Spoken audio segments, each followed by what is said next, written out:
Last video में हमने शिवलाल की बुक का फर्स्ट क्वेश्चन सॉल्व किए थे। अब इस वीडियो में हम उसका सेकंड क्वेश्चन सॉल्व करते हैं।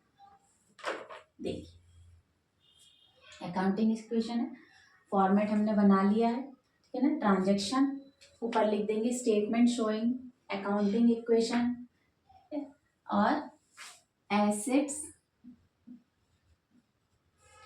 इज इक्वल टू कैपिटल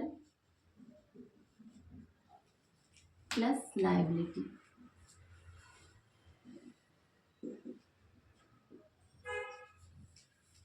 अब देखिए, ये क्वेश्चन लिखा हुआ है। इस क्वेश्चन में भी तीन ही ट्रांजैक्शन दी हुई है। सेकंड क्वेश्चन में कि स्टार्टेड बिजनेस विथ कैश। पहले क्वेश्चन है कि बिजनेस जो है वो कैश से स्टार्ट किया गया है, यानी बिजनेस में कैश आया। First equation, business started with cash. कितनी कैश? 1 लाख। 1 लाख कैश। तो कैश बिजनेस में आई है, कैश एसेट्स है, तो हम एसेट्स को क्या करेंगे? इंक्रीज करेंगे। तो यहाँ पर आ जाएगा हमारा कैश, ठीक है, और 1 लाख जो है वो कैश में आ जाएगा, इज इक्वल टू। अब जो स्टार्ट करते समय जो भी चीजें लगाई जाती है बिजनेस में वो सारी कैपिटल होती है। तो अब हम यहाँ पर लाइबिलिटी साइड जो है वो कैपिटल जो है वो बिजनेस की लाइबिलिटी होती है,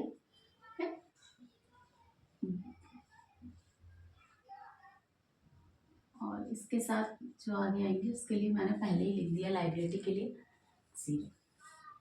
सेकेंड इक्वेशन हमारी, सेकेंड ट्रांजेक्शन, ठीक है, परचेज गुड्स फॉर कैश 20,000। जो है सामान जो है, गुड्स जो है वो 20,000 का परचेज किया गया है।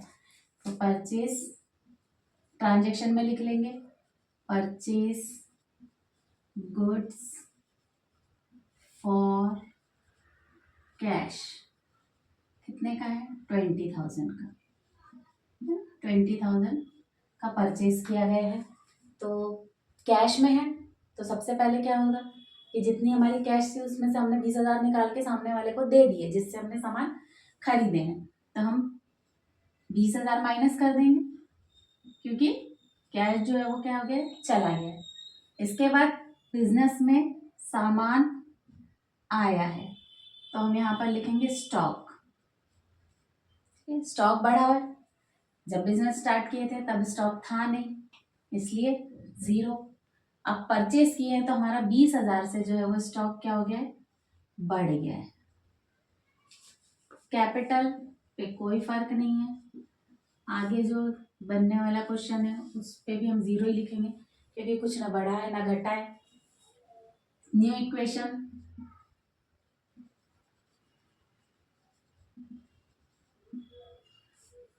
कैश 1 लाख का था, 1 लाख का कैश था, 20,000 जो है वो पेड कर दिया है सामान खरीदने में, गुड्स को परचेज करने में। तो हम उसमें से 20,000 जो है लेस कर देंगे, तो हमारे पास कितना बचेगा? 80,000। उसके बाद सामान जो है वो गुड्स आ गया है बिजनेस में, कितने का? 20,000 का। कैपिटल अभी भी हमारी 1 लाख की है, और कुछ नहीं।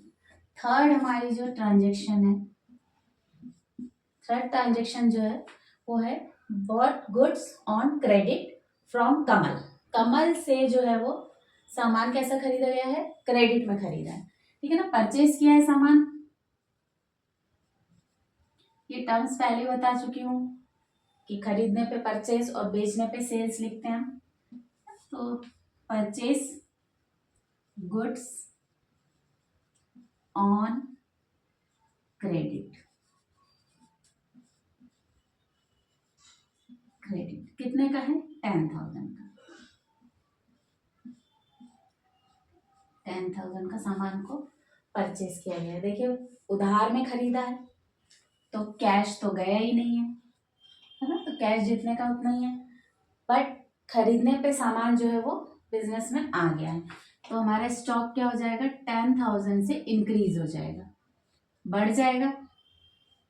इसके साथ साथ कैपिटल में कोई फर्क नहीं पड़ा है, तो हम कैपिटल में भी 0 लिख देंगे।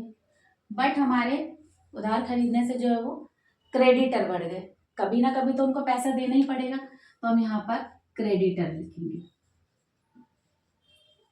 क्रेडिटर्स कितने के हैं, यहाँ से तो क्रेडिटर्स थे ही नहीं, तो हम यहाँ पर 10,000 जो है वो क्रेडिटर को बढ़ा देंगे और फिर हम न्यू इक्वेशन बनाएंगे।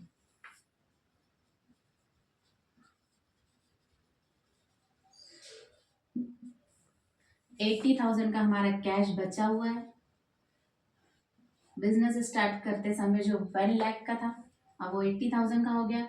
स्टॉक जो है कैश में खरीदा सामान, फिर क्रेडिट में खरीदा, तो हमारा स्टॉक कितने का हो गया, 30,000 का। कैपिटल अभी भी हमारी 1 लाख की है, ना प्रॉफिट हुआ ना लॉस हुआ है, और 10,000 के हमारे क्रेडिटर्स हैं, ठीक है। तो ये हमारे क्वेश्चन जो है वो सॉल्व हो चुका है। देखिए दोनों साइड की जो इक्वेशन है कैसी है, वो बराबर आ रही है। तो कैश हमारा कितना है, 80,000 का, ठीक है। फिर हमारे स्टॉक कितने के, 30,000। फिर कैपिटल 1 लाख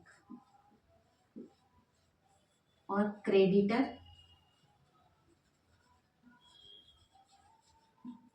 10,000।